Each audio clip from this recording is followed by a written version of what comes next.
Hello guys, welcome back again to my channel. आज हम economy या सोशल इशू के टॉपिक में आगे बढ़ते हुए मॉनेटरी पॉलिसी पढ़ेंगे। मॉनेटरी पॉलिसी को शुरू करने से पहले एक चीज़ जान लीजिए, हमारा देश दो पॉलिसीज से चलता है। एक होता है मॉनेटरी पॉलिसी और दूसरी पॉलिसी है फिस्कल पॉलिसी। मॉनेटरी पॉलिसी को आरबीआई बनाता है, वहीं फिस्कल पॉलिसी को गवर्नमेंट ऑफ इंडिया बनाता है।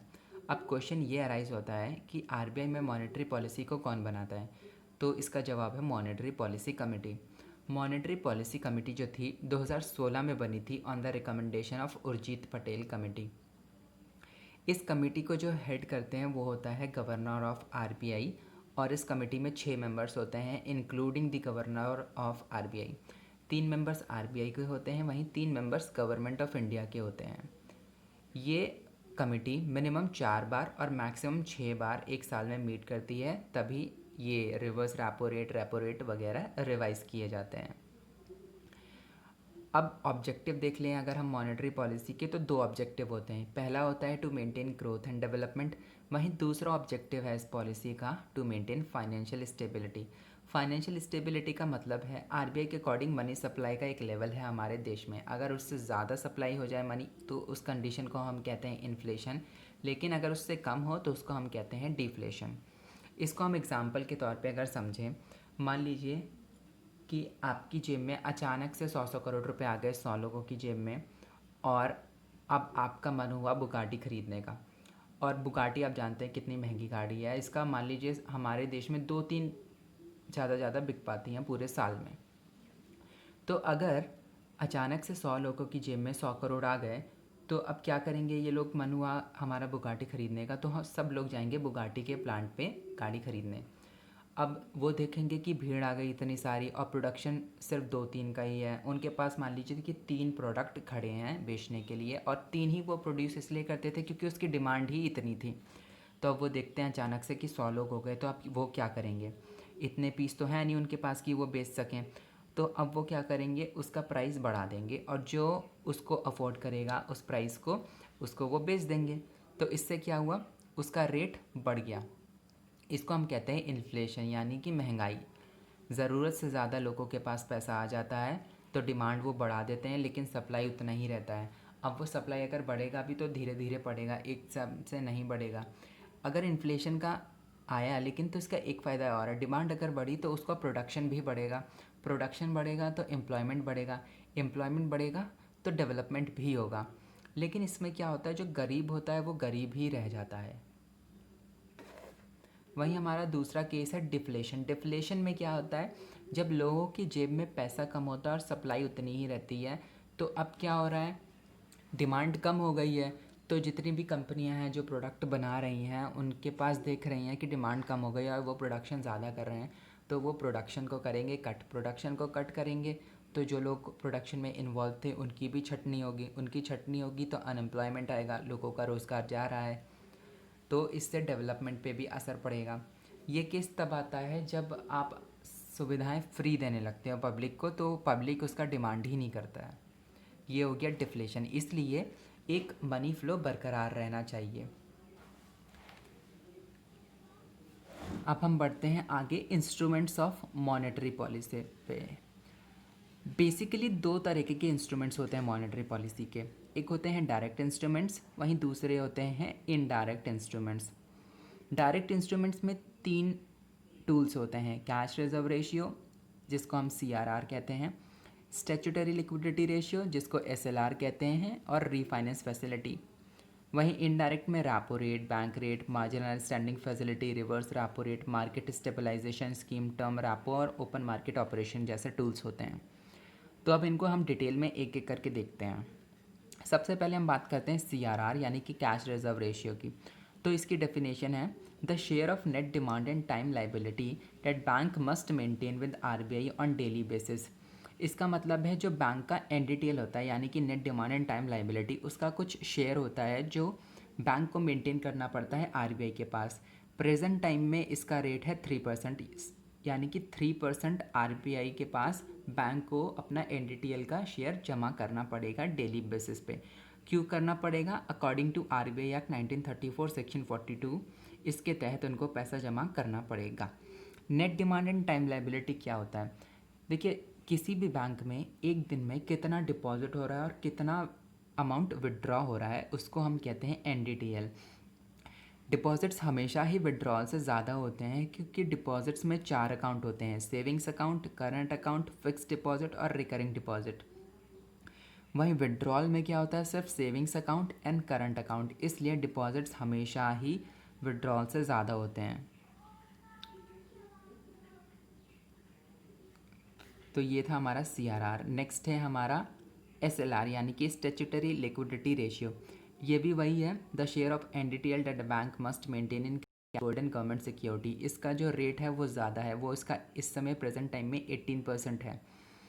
तो लेकिन ये क्या होता है, RBI के पास नहीं जमा करना पड़ता है बैंक को, ये शेयर जो है बैंक को अपने पास ही रखना पड़ता है according to section 24 of banking regulation act 1949।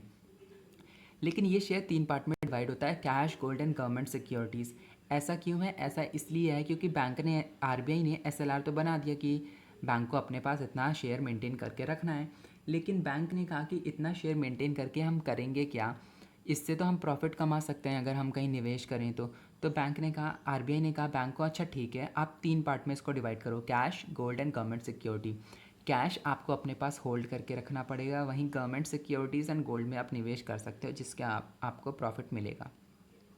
तो SLR बैंक अपने पास रखता है कैश के फॉर्म में और गोल्ड और गवर्नमेंट सिक्योरिटीज़ में निवेश करता है। नोट करने की बात यहाँ पे ये है कि CRR और SLR एक साथ बैंक कैलकुलेट करता है NDTL से, ये नहीं कि NDTL से CRR अलग कैलकुलेट होगा और SLR अलग नहीं। CRR और SLR का दोनों का रेट कर दिया जाता है ऐड, उसको एक साथ निकालते हैं NDTL में से, और उसके बाद CRR का शेयर RBI के पास चला जाता है, वहीं SLR का शेयर बैंक के अपने पास रह जाता है। नेक्स्ट हमारा पॉइंट है रेपो रेट। ये इनडायरेक्ट इंस्ट्रूमेंट है, डायरेक्ट इंस्ट्रूमेंट्स हमने देख लिए हैं।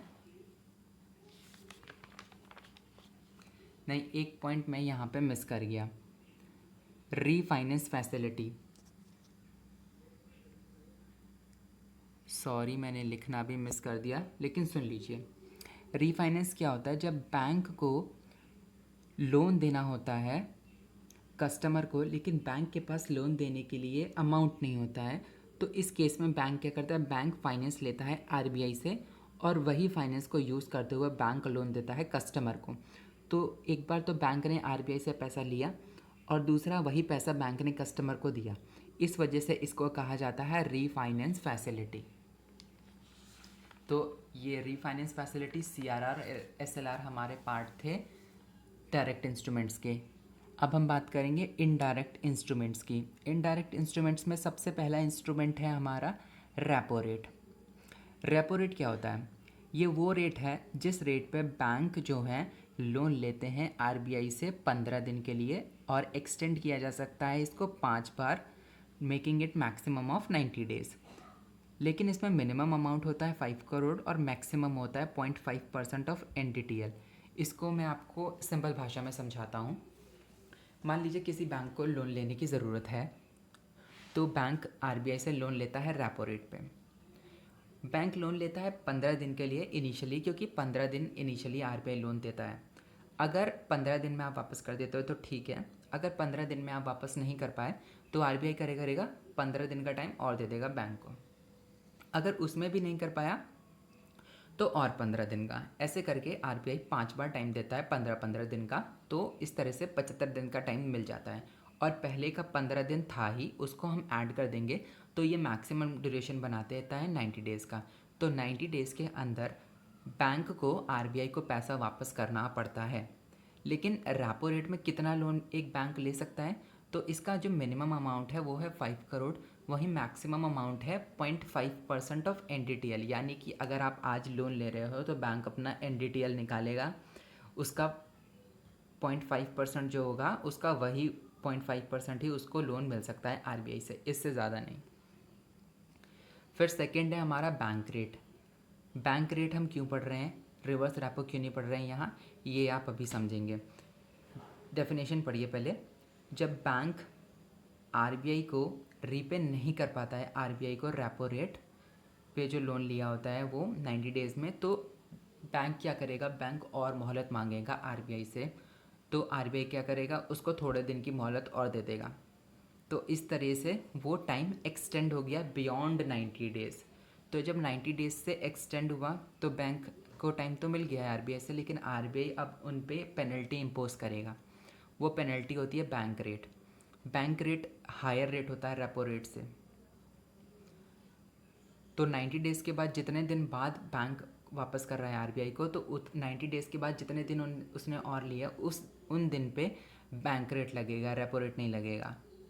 ऐसा नहीं है कि पूरे पे अब बैंक रेट लगेगा, नहीं। 90 डेज़ तक रेपो रेट वाला इंटरेस्ट लगेगा और उसके बाद बैंक रेट वाला इंटरेस्ट लगेगा। तो ये है हमारा बैंक रेट। नाउ तीसरा पॉइंट है इसमें एमएसएफ यानी कि मार्जिनल स्टैंडिंग फैसिलिटी।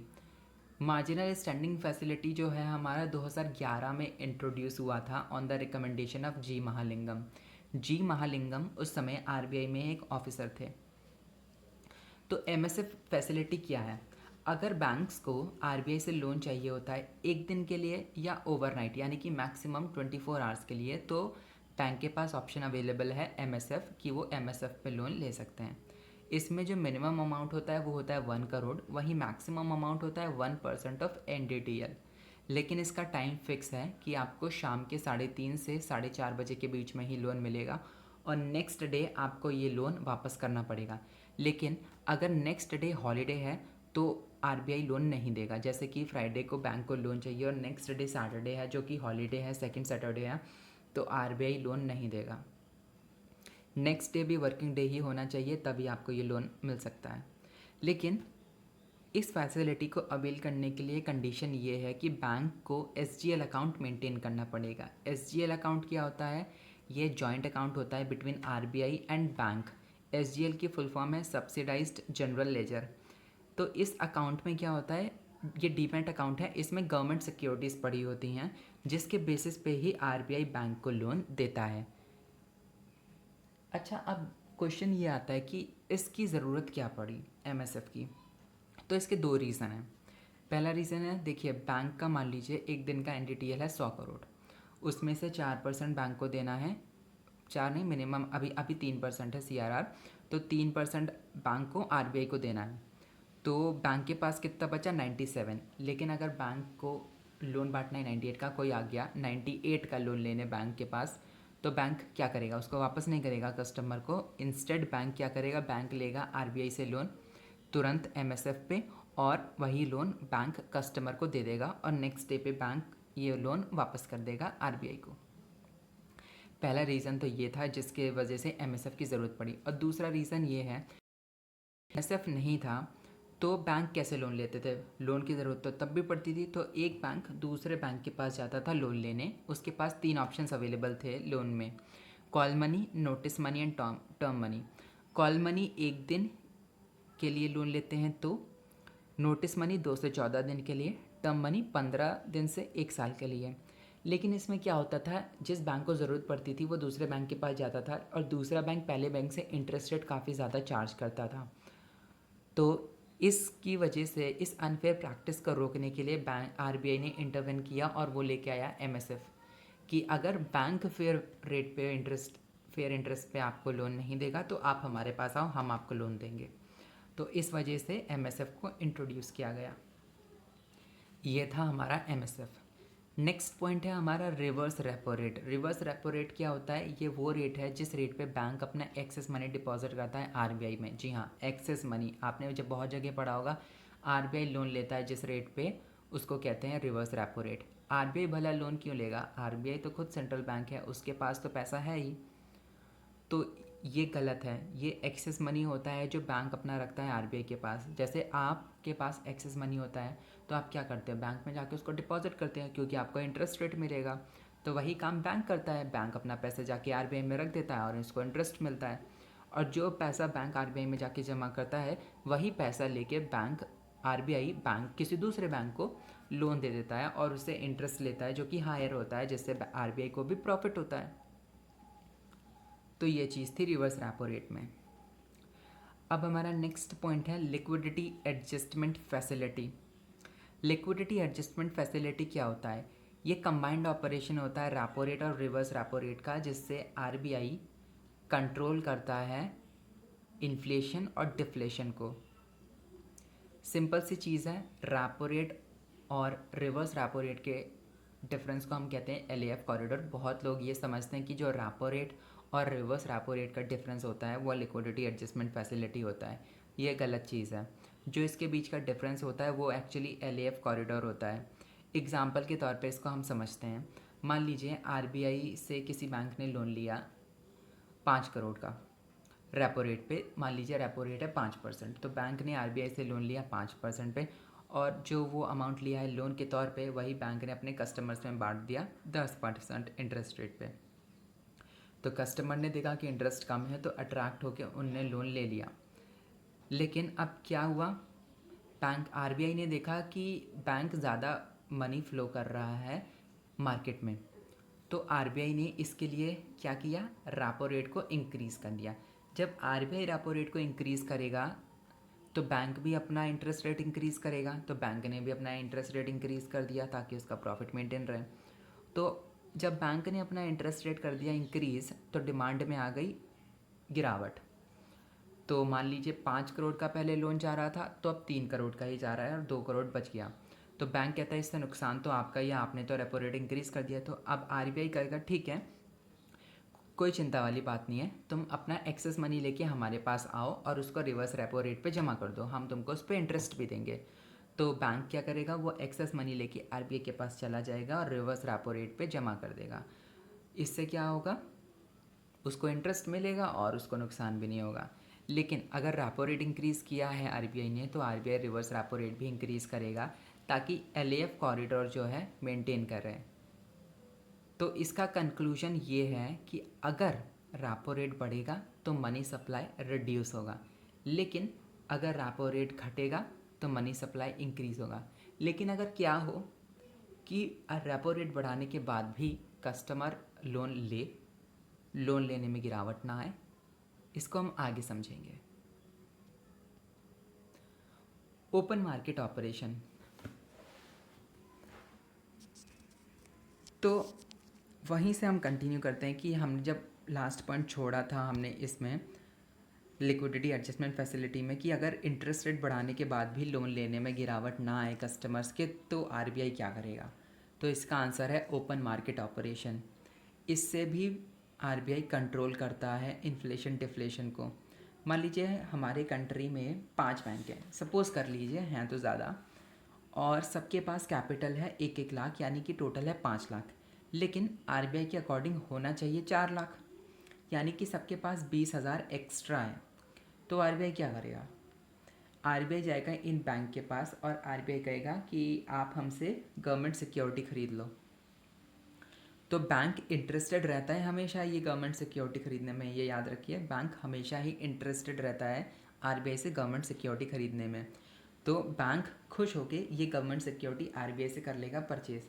तो जो एक्सेस मनी था 20,000 का, उसकी आरबीआई ने गवर्नमेंट सिक्योरिटी बेच दी बैंकों को। तो अब उनके पास कितना कैपिटल बचा, 80,000 बचा, सारे बैंकों के पास 80,000 ईच। तो इस तरीके से आरबीआई ने क्या किया, आरबीआई ने वो मनी एब्जॉर्ब कर लिया मार्केट से निकाल के। ये केस तब होता है जब रेपो रेट इंक्रीज किया हुआ जो ऑप्शन था आरबीआई के पास वो फेल हो जाए। वहीं डिफ्लेशन के केस में क्या होगा, डिफ्लेशन के केस में तो मान लीजिए बैंकों के पास 80,000 ईच कैपिटल है और उनके पास मनी की शॉर्टेज है लोन बांटने के लिए, जिसकी वजह से मार्केट में आ रखी है मंदी, यानी कि डिफ्लेशन। तो अब आरबीआई फिर से क्या करेगा, आरबीआई जाएगा इन बैंकों के पास और कहेगा कि आप हमको कोई सिक्योरिटी बेचो जिससे हम आपको उसका पैसा देंगे। तो ये गवर्नमेंट सिक्योरिटी की बात नहीं है, ये बैंकों के पास और भी सिक्योरिटी होती हैं, वो है। तो बैंक सिक्योरिटी बेचता है आरबीआई को और आरबीआई उनको देता है पैसा। इस ऑप्शन से क्या होता है, आरबीआई इंजेक्ट करता है पैसा मार्केट में, क्योंकि अगर बैंकों के पास ज़्यादा है, आरबीआई ने दिया बैंकों को, बैंकों के पास पैसा ज़्यादा है, आप वो पैसा क्या करेगा, बैंक यूज़ करेगा कस्टमर को लोन देने में। अगर लोन देगा तो क्या होगा, डेवलपमेंट होगा। यही तो आरबीआई चाहता है, जिससे मनी फ्लो बरकरार रहे। तो ये था डिफ्लेशन का केस। इस तरीके से आरबीआई मेंटेन करके रखता है मनी सप्लाई मार्केट में। अब नेक्स्ट हमारा ऑप्शन है मार्केट स्टेबलाइजेशन स्कीम। ये पर्टिकुलरली आप तभी पढ़ते हैं जब ग्रेड बी की तैयारी कर रहे हैं, और हम ग्रेड बी की तैयारी कर रहे हैं, तो इसलिए आइए हम इसको पढ़ते हैं। मार्केट स्टेबलाइजेशन स्कीम, ये मार्केट स्टेबलाइजेशन स्कीम की ज़रूरत क्यों पड़ी थी ये हम इसमें जानेंगे। लेकिन पहले ये जान लीजिए कि मार्केट स्टेबलाइजेशन स्कीम जो थी वो आई थी 2004 में। इसकी ज़रूरत क्यों पड़ी?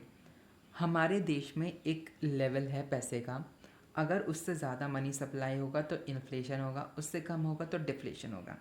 लेकिन इसमें कंट्रीब्यूट कौन करता है? फॉरेन इंस्टीट्यूशनल इन्वेस्टर्स भी इसमें कंट्रीब्यूट करते हैं। कैसे?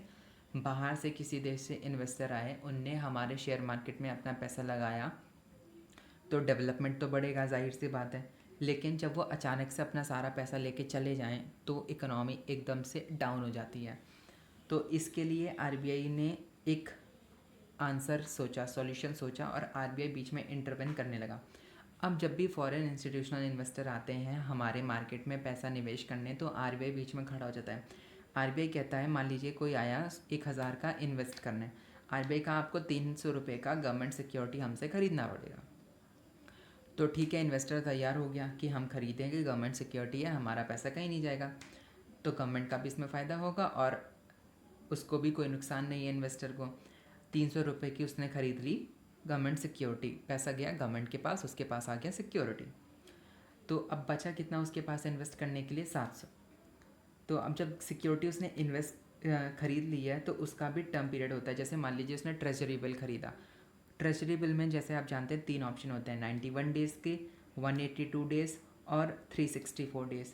तो उसने ख़रीदा 364 डेज़ का ट्रेजरी बिल, तो 300 रुपये में उसने ख़रीदा, वो गया गवर्नमेंट के पास, वो हो गया गवर्नमेंट का रिवेन्यू। अब उसने ख़रीदा 364 डेज़ के लिए, तो 364 डेज़ के लिए आरबीआई ने उस इन्वेस्टर का पैसा मार्केट में कर दिया फिक्स, इससे पहले वो नहीं निकाल सकता है। तो ये थी मार्केट स्टेबलाइजेशन की ज़रूरत। इतना था मार्केट स्टेबलाइजेशन स्कीम में कि क्यों मार्केट स्टेबलाइजेशन स्कीम आरबीआई को इंट्रोड्यूस करना पड़ गया और कैसे इंट्रोड्यूस होता है, क्या करते हैं, ये सब मैंने आपको इसमें बताया।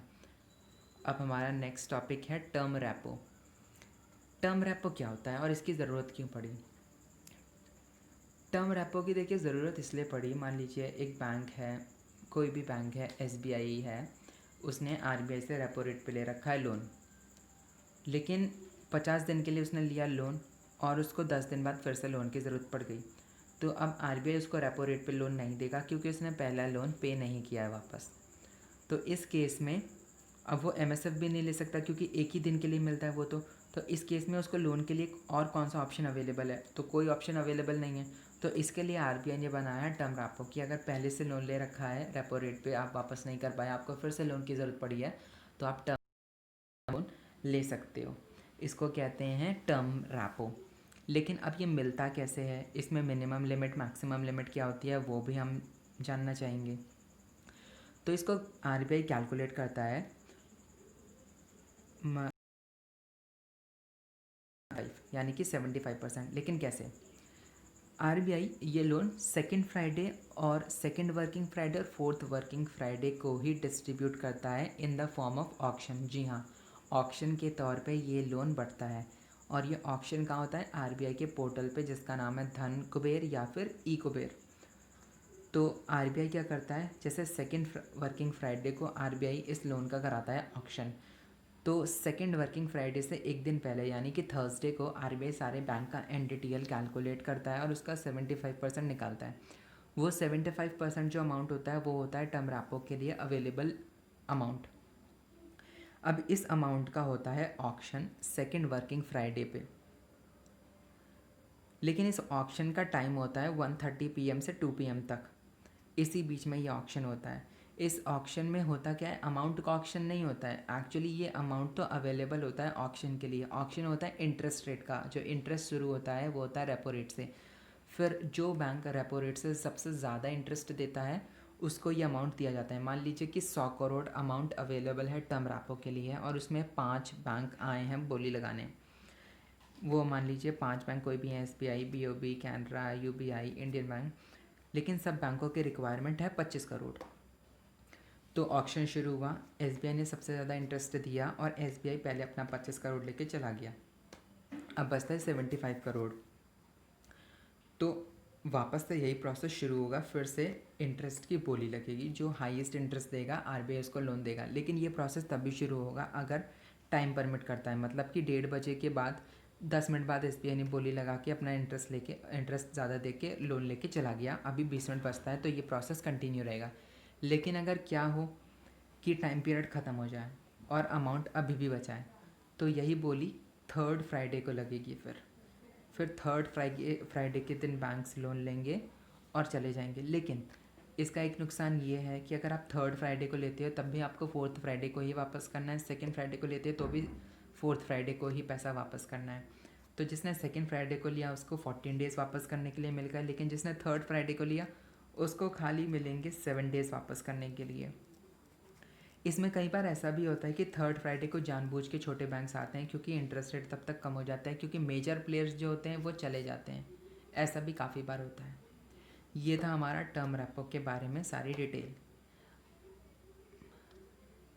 तो बस आज के सेशन में इतना ही था। अगर आपको आज का सेशन अच्छा लगा हो तो do like the video, share करिए अपने फ्रेंड्स के साथ। कुछ डाउट्स हैं तो कमेंट बॉक्स में पूछिए, और अगर वीडियो अच्छा नहीं लगा तो डिसलाइक करिए, और चैनल को सब्सक्राइब करिए। अगर आपको वीडियो पसंद आ रहे हैं तो प्लीज़ चैनल को सब्सक्राइब करिए और बेल आइकन को प्रेस करिए ताकि आप कोई भी नोटिफिकेशन मिस ना करें। So guys, thank you for watching.